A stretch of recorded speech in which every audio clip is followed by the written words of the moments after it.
मी शिवाजी शहाजी भोसले, या भूमीचा चक्रवर्ती सम्राट।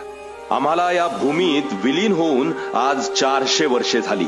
तरी आदर्श शोधायची वेळ आल्यावर तुम्हाला 400 वर्षे मागे जाऊन आमच्यापर्यंत काय यावे लागते? तो आदर्श तुमच्यात नाहीच का? कसा असेल?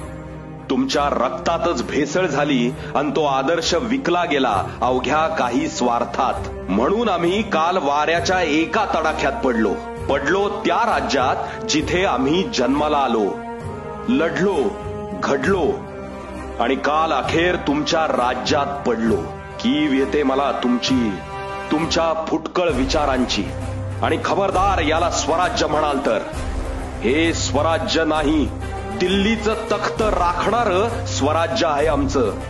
हुजरेगिरी करणारं नाही, राज्याला दिशा देणारं स्वराज्य आहे आमचं। क्षुल्लक स्वार्थासाठी राज्याला विकणारं नाही, बळीराजाला सोन्याचा नांगर देणारं स्वराज्य आहे आमचं।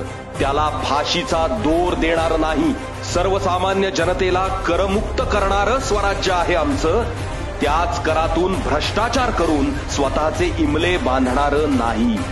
अरे 18 पगड जाती जमातींना व 12 बलुतेदार व सर्व धर्मियांना एकत्र घेऊन चालणारं असं स्वराज्य आहे आमचं। 400 वर्षे आमचे विचार घेऊन उभे राहिलेले किल्ले म्हणजे स्वराज्य आहे आमचं। त्यांचं संवर्धन तर सोडाच, तुम्हाला साधे रस्तेही बांधता आले नाहीत। स्त्रीला मान देणारं स्वराज्य आहे आमचं, तिचा पदर खेचणारं नाही आणि ज्याने ती हिम्मत दाखवली त्याचा पुरुषार्थ ठेचला आम्ही। चामडी सोलून देहाचा चौरंग केला, त्याचं तुम्ही काय केलं? बोला। इतकं थंड रक्त मराठ्यांचं असूच शकत नाही। हेच करायचंय तर आमचं नाव लावणं बंद करा, ते बॅनर ते झेंडे फाडून टाका आणि मरा स्वतःच्या कर्मानं। हे राज्य आमचं आहे, आमचं। त्याला स्वतःच्या बापाची जहागीर समजाल तर खबरदार। तिथे पडलो तरी इथे जिवंत आहोत आम्ही, आमच्या विचारांनी। आणि हे विचारच घडवतील या संवेदनशील मनात क्रांती।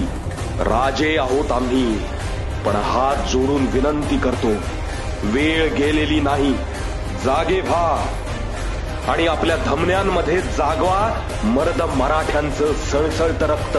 अरे कोण होते माझे मावळे? ही सर्वसामान्य जनता। मी त्यांना अभय दिलं आणि त्यांनीच स्वराज्य घडवलं। माझ्या लेकरांनो, ही तीच वेळ आहे जशास तसं वागायची, महाराष्ट्र घडवण्याची, पुन्हा स्वराज्य स्थापन करण्याची। आम्ही रायरेश्वराच्या मंदिरात शपथ घेतलेली, तुम्ही शपथ घ्या।